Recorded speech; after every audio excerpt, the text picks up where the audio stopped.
Hello, good afternoon, good morning, good evening, wherever you're watching from.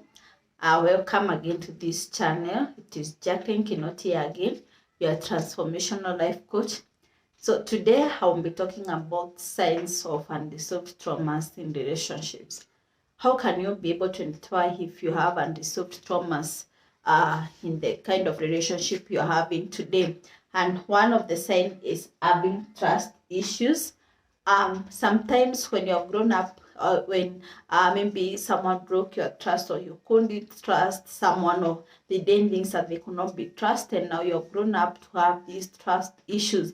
Even if someone who you are staying with is trustworthy, when you see yourself having these doubts, having these trust issues, then it's one of the signs to know that you have unresolved traumas.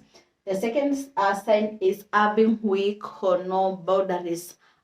When you have no limits what you can allow, when maybe you're meant to do something that's against your values, deep inside you feel the pain, you feel that it does not align with your values, then having no boundaries or and being unable to create health boundaries is one of the signs. Another is having difficulty with vulnerability. When you're grown up in a family, or maybe in the childhood, where you're not allowed to express yourself, or the moment you wanted to express yourself, you are shut down. Now you grew up to understand that being vulnerable is not okay, or expressing yourself is not okay. And now that doesn't end in the childhood. I should have said that the pain inflicted on the childhood doesn't end because you've just become an adult. It grows up even after you become an adult. It continues impacting you, creating havoc in your life, unless you are able to identify it and address it. So it's very important to understand if you're having difficulties in expressing yourself, is being vulnerable, understand that you have some needs that are not met that you have to meet. Another point is the fear of rejection or abandonment. For example, if you grow up in a childhood where maybe you are left with no explanation, maybe people went there, you felt like you're not good enough, you felt that you are rejected.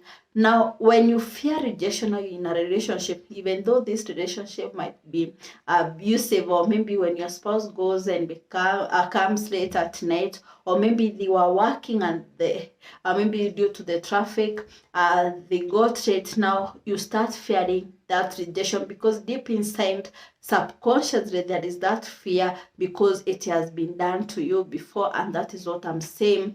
It is the unresolved trauma. Another one is feeling not good enough or feeling not worthy. You know, when we are growing up, there are those people comment bad things about us, saying that makes us feel like we are not worthy, we are not good enough, or maybe how other siblings are treated differently in the family, that makes us feel indifferent.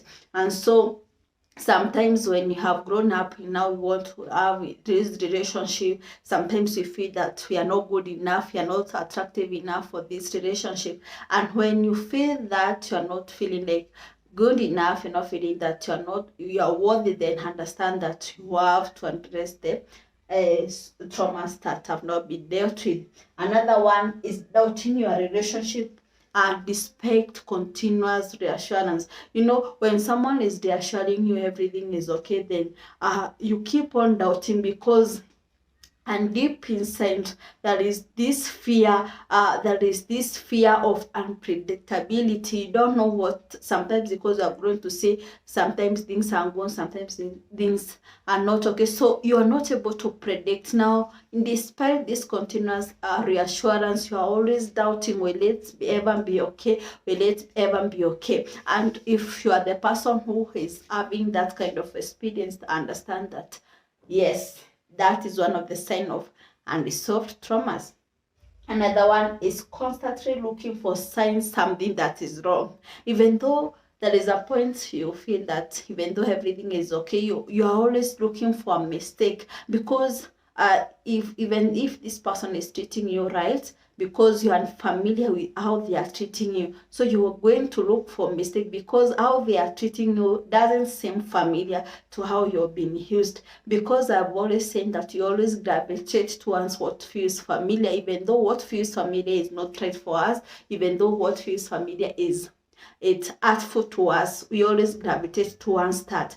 And then you need to understand why is it you're feeling like that. Then you need to go back to the foundation and ask yourself what is happening and what are those unresolved issues that you need to address.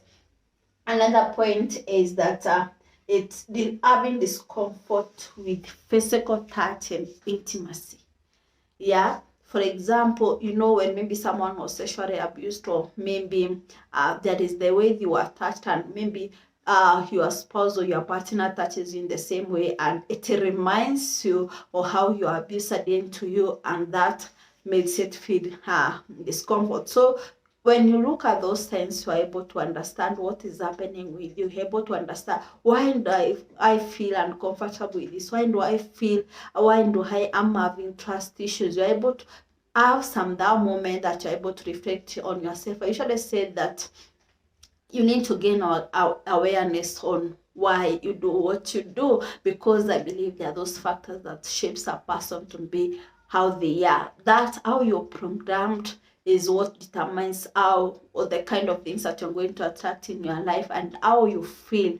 So you need to understand, to able to stop for a moment in your life and be able to understand what is really going on, and so that you can able to address that. Because you might be in a great relationship, but you sabotage it when you have these unresolved traumas. So it is very important to work on that. It is very important even to seek help, so that you can be guided to address those traumas. Thank you.